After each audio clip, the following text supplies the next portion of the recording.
আন্তর্জাতিক সমর্থনের কথা বললাম, আরেকটা সমর্থনের কথা বলি, না বলে পারছি না, এটা মনটা বড় হয়ে যায় এটা বলতে গিয়ে। এইসব সমর্থনের কথা বলি, জাতিসংঘের সমর্থন। এখন যে খেলা চলতেছে এটা খেলা জিতলো, ঠিক মতো জিতলো সন্দেহ লাগে, বুঝলে কিছু একটা কলকাঠি নাড়ি করেছে। এই কলকাঠি নাড়ার বিষয়টা আমাদের মনের মধ্যে খেতে গেছে। কলকাঠি ছাড়া যে একটা নিয়মে চলতে পারে দেশ, এটা আমরা ভুলে গেছি। আন্তর্জাতিক সমর্থনের কথা বললাম, আরেকটা সমর্থনের কথা বলি, না বলে পারছি না, এটা মনটা বড় হয়ে যায় এটা বলতে গিয়ে।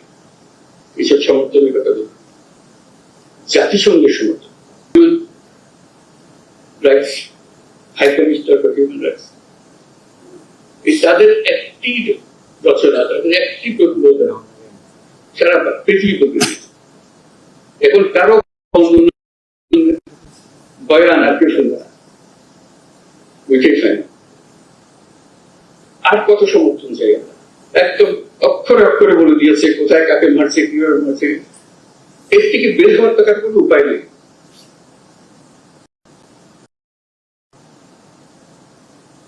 বাংলাদেশকে ঘিরে যে অপপ্রচার চলছিল, এক প্রতিবেদনে সমস্ত সমাপ্ত। আমরা সেদিন আয়নাঘরে গেলাম,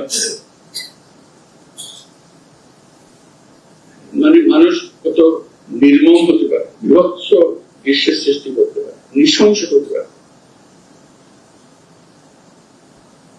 এর চাইতে বড় নমুনা পাওয়া যাবে। আমাদের শুধু দেখতে কষ্ট লেগেছে, যারা বছরের পর বছর সেখানে ঠিক আছে, আপনাদের বলতে আছে তাদের কথা চিন্তা, তাদের প্রতিটি বর্ণনা, তাদের প্রতিটি অভিজ্ঞতা এই গুম কমিশনের রিপোর্টের মধ্যে সব তুলে ধরা হয়েছে। পত্রিকা প্রকাশিত হওয়ার পরে দেশের ভেতরে এবং আন্তর্জাতিক ভাবে মানুষ প্রথম বুঝতে পারলো আমরা কিসের কথা বলছি।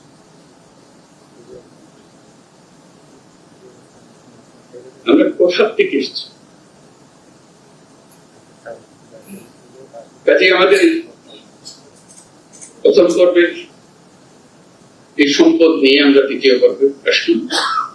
দ্বিতীয় পর্বের সমাপ্তিতেও যেন আমরা উৎসাহ বোধ করি যে হ্যাঁ, আমরা আনন্দ বোধ করি যে আমরা আমাদের যে দায়িত্ব দেওয়া হয়েছিল আমরা সুন্দরভাবে খুব খুশি বুকে সেটা সম্পন্ন করতে পেরেছি।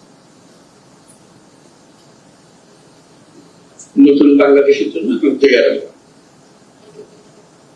যে নতুন নির্বাচনের মাধ্যমে যে সরকার গঠন হবে সেটার ব্যাপারে কোনো প্রশ্ন তুলবে না, যেহেতু আইন কানুন এগুলো সবাই আমাদের জানা আছে এবং এর মধ্যে রয়েছে, নির্দিষ্টভাবে রয়েছে।